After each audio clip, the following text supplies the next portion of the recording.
Hello, and welcome to Microsoft Outlook 2010 Basic Training. My name is Jennifer Johnson, and I'll be guiding you today.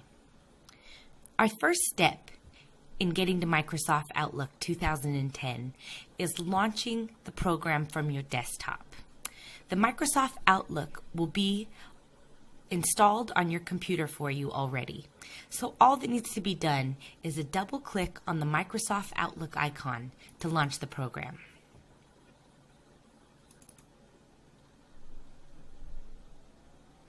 Once the program is open, you'll see a couple different options to your left.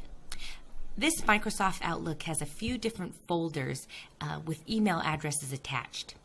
When you guys start launching Outlook, you'll just have one email address from the beginning. So you might not have this same step, but we'll show you anyway. To the left here you see Human Resources, Gibran@solutiontech.com and gibranT@gmail.com. We're just going to open one of these email accounts to do our training today. Most important and most often dealt with is the inbox. Most of you already know from other email programs that the inbox is where you'll be receiving all emails from your outside sources. As you see here, we have multiple emails in the inbox. We'll go through different ways to sort your inbox, different ways you can read your messages, and all kind of good tricks for you. So here you see the inbox, and we're going to go ahead and open up one of the emails. Now when you get one of these emails, it'll actually be highlighted with a more of a black bold font. That's how you know the item is new. Let me show you how that happens. Now we can go ahead and click on one of these emails, and I'm just going to do a right click. One more time. You click on the email, right click, and if you hit mark as unread, that's how you can keep something new.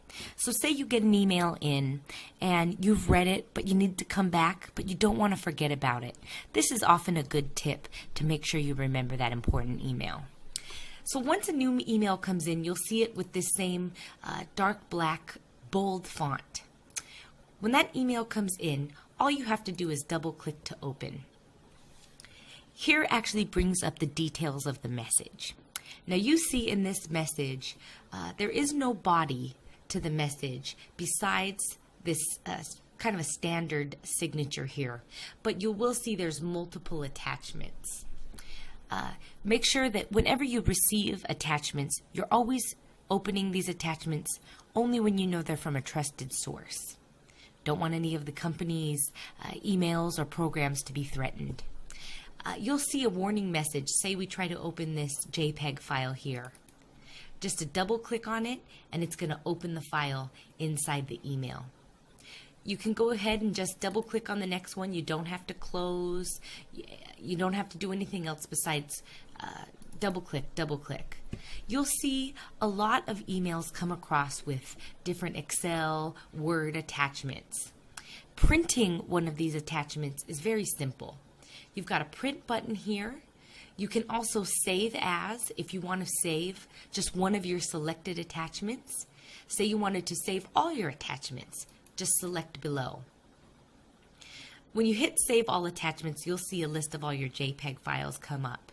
Simply hit the OK, and it'll take you to your document folders, maybe your My Documents, depending on what you have on your specific computer, where you can save these. I've created a folder here for the Outlook video, Jennifer Johnson, my name, in order to save a few things for us so you can see. I'm going to double click on that. That's going to open our folder, which doesn't have anything saved in it now. I'm just going to hit OK. We already have a file of that replaced. I'm just going to go ahead and say no and close that out and cancel. Now, if you didn't have a file saved by that name, you could go ahead and hit OK, and your files would be saved just fine. But for these purposes, we'll just leave it there. I'm going to go ahead and close this window, and we'll go on to explore this message a little bit more. Say we wanted to go back to the body of the message, not the attachments. All you have to do is click the tab up here. Go from File, Message, and Attachments back to the message. That'll take you back to where we started. Say you got this incoming message, which this is something that's going to happen quite often, and you want to forward this message to someone else. All we need to do is click the forward button, and a new email message is going to pop up. You'll see here below, you're going to see all the information of the original source that sent you the email, including time and subject, and any information that would have been in the body. When you forward, that also attaches, it keeps all of the attachments that were in your original email to send on.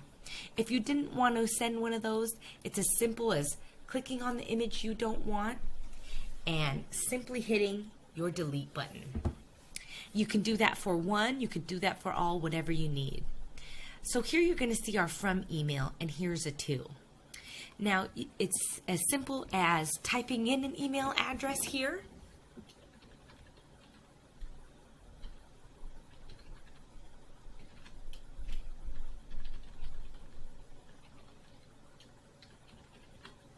Or if you have an address book saved, we can also go from there. I'm going to take that out.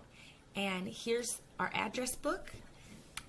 What this will do will pull up any of your contacts, which we'll get to later on how to save. So say we're going to send this to, I'm just going to select myself here. Highlight the name you want, hit the to.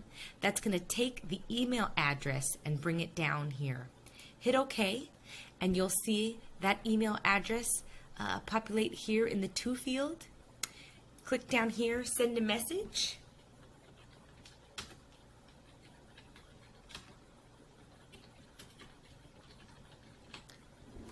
And hit the send. As simple as that. Now I'm going to go ahead and close out this email, and we're going to move on to a couple different things you can do. Now that was forwarding from an already existing email that you received. Now we're going to go ahead and create a new message. Up here on your home tab, you have new email. If you just click that, it's going to go ahead and open a new email message. You'll see here that the signature comes up automatically. That's not something that's saved right away, but that's something that's very easy to create. So we're going to go ahead and type a message.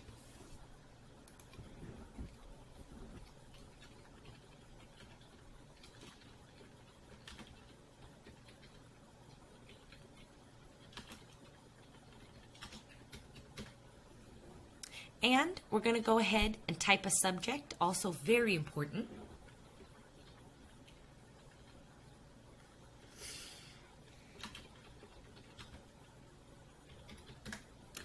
And we're going to go ahead and pick somebody to send the message to. These can be done in any order that you prefer.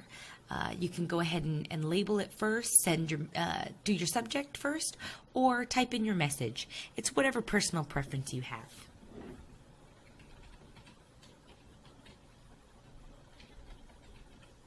At the same time, you can also CC someone on an email. That's just another way to attach another person that you want to receive the email. Usually this is used when the message is more informative, not that it's directed right to the person, but maybe you're sending it to another colleague and you want them to be aware of the topic you're sending. It's a nice way to put them on the email and letting them know that maybe this isn't directed exactly at them, but you think it's important information.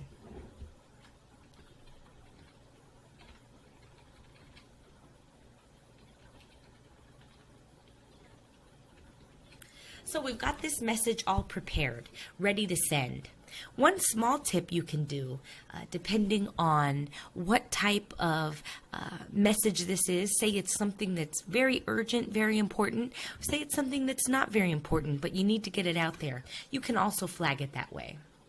You can flag this email as high importance, low importance, or you could flag it for follow-up, which you would have to build yourself. For this purpose, we're going to go ahead and flag it high importance just so you can see. We're going to go ahead and send this message, and while that sends, we're going to go ahead and go back to our sent items so we can see what's been sent. There are a few ways that you can go through your sent items. Here you'll see this is by date, items that were sent today, yesterday, Monday. One nice thing you can do is sort your messages. So it's going to default by date, but say you're looking for somebody that you send it to. So we're going to go ahead and click this arrange by date. That's a filter. We're going to change to 2. And that's going to go ahead and pull these in alphabetical order. So say you wanted to find something that you sent to a J. Just click your J and that'll take it down. You'll see a message we sent to Gibran Tarheli and JV Cervantes 4 at Hotmail. It's just really nice if you're in a rush or if you're somebody that sends a lot of emails, it'll just make it a little bit easier for you. You can also do the same thing with your inbox. You can sort the from section. Right now we have it sorted by received, and that's going to be the most recent on top. You click that and it'll go the other way. You'll have your most recent items at the bottom. I take that back before. You also can sort with the from, and that's going to put it in the alphabetical listing just like we did with our sent items. You can also do this with subject. If you knew a subject and that would make it easier for you, whatever is best for you. Okay, we got it back to our original start.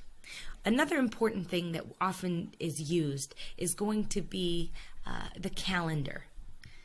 Especially in a business setting and one that's often busy, it's very important to keep yourself organized. So here you see the calendar. We've got this view on a monthly view, as you'll see up here in your tabs. We can change that to day if you want to see your calendar date broken down by hours. You can also do it by the work week, which is just going to be the standard Monday through Friday, or by week, which is going to be your standard 7 days, Sunday to Saturday, or Monday, the month, like we were before. Now, I have this on today's date, and one important thing that we can do is set up an appointment. You'll see a new appointment. Just go ahead and click on that here, and you'll see a new window launch for you to save your information. Type a subject, meeting with Tom, location, conference room, and then you have start time and date. We'll make this for tomorrow, 8 a.m. to 8:30. We also can set a reminder so that it pops up ahead of time to give you this message to make sure you don't forget any of your meetings. One other important thing, if you're going to be sharing calendars with your coworkers, which will be covered under the next training, you can say whether you'll be free during this time, tentative, busy, or out of office. We're going to say busy, which is the standard default, and we're going to go ahead and take a 15-minute reminder. So what that'll do is it will pop up a message to remind you you have a meeting with Tom 15 minutes before the start time of 8 a.m. You can change that if you want a reminder 30 minutes before, hours before, even days or weeks before. Really helps you not forget those important items. That's the basics of an appointment and how to send a message. There are so many things that you can do with Microsoft Outlook, especially with the great new 2010 version. That's just a small piece of it, and I wish we had more time to cover all of the wonderful things Outlook can do. But you can go ahead and pick up our next training videos that will also go through your contacts, tasks, and lots of other important things we do through Outlook. Until then, have a wonderful time exploring your new program, and contact our help desk for any questions. Thank you.